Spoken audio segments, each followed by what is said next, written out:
Hello everyone, my name is Vishnu Venkata and welcome to Muni-Muni Labs. Today we're going to do another book review, and we're still going through my journey of meditation, and through this journey I've decided to enlighten myself with a lot of books. So you're going to see a lot of book reviews as well as I go through this journey, and all of them meditation related. So the next book that I picked up was You Are the Placebo, Making Our Mind Matter. It's a New York Times bestseller, and it's by Dr. Joe Dispenza. And this book is really interesting. Like, I am going to say it right out. This book is one of the best books that I've ever read in my life. And that's because not only does it take meditation to a larger audience, but it also incorporates science, and I love science, and it talks about it in a very unbiased and scientific manner. And all across the book there are studies, there are instances, there are case studies, and even there's halfway through the book there are literally graphs of studies and graphs of experiments that he has done based on people doing meditation. And right from the start, I knew that this book truly is going to change the world of meditation. So that's why I gave this book a perfect score of 5 out of 5 stars. And throughout this book, it talks about placebo, right? You are the placebo. It talks about how we ourselves can become the placebo. And he talks about, first of all, what placebo is. He talks about case studies of a placebo. And one of the case studies that I remember was really interesting, right? There was a man, he had some kind of cancer in terms of his throat. I think it was a cancer of lymph nodes that caused increased swelling of his throat area. And he went to his doctor, and he's like, I would like help. And they go through the chemotherapy and all, but in an instance he gets a certain medicine, right? He goes to a trial, and this is a medicine that's not approved yet, and it's not to the masses, but he puts himself as part of a trial because he knows that his case is very dire. And he goes to the trial, and the moment he gets the medicine, within 2 or 3 days, he's completely free. He's completely free of his cure. Right, everything's gone, swelling gone, and even doctors were amazed. Right, he goes home, and then after a while, it's on the news. It's saying that this medicine is a hoax. Right, it doesn't work.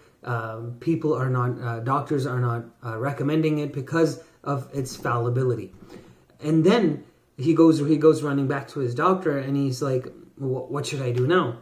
And the doctor senses something is up, right? Because the way he got cured was something that has not at all been seen in the doctor's lifetime. So he takes an injection, he takes a saline injection, and he injects it into the patient, and he says, this is a better version of the drug that they've just approved, and this is going to make you all better. And the patient, with all of his hopes, goes back home, right? And the swelling of his lymph node, which had gotten big, went down. He was totally fine. And then there was a news report, again, that said that this is complete and it's utterly thrown out by the FDA. Now, throughout the story, I might be getting my details very wrong, but I would just like to show the point.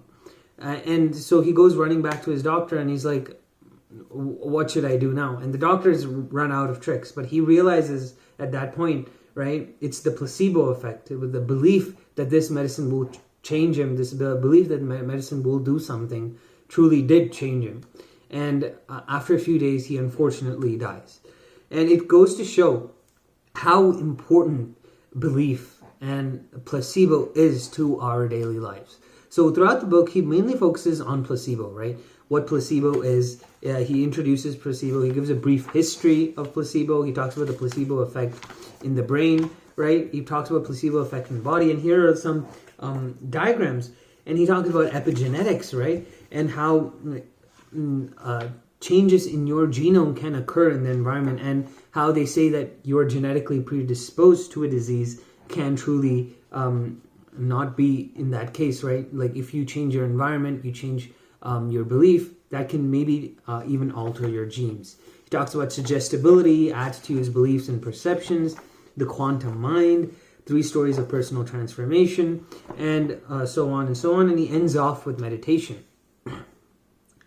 And I truly, absolutely love the way he uses scientific methods throughout the book. But there is something to be aware of, right? In science, right? There are always going to be one side against another. There's always going to be that feuding scientists where one side believes in one thing and the other side believes in another thing.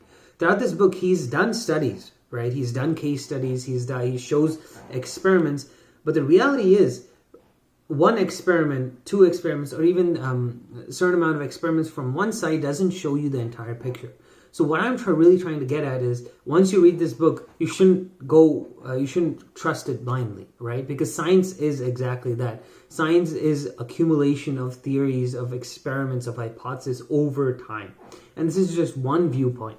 You just take what is good for you, and you leave the rest that you shouldn't believe blindly, and it could lead you to harm.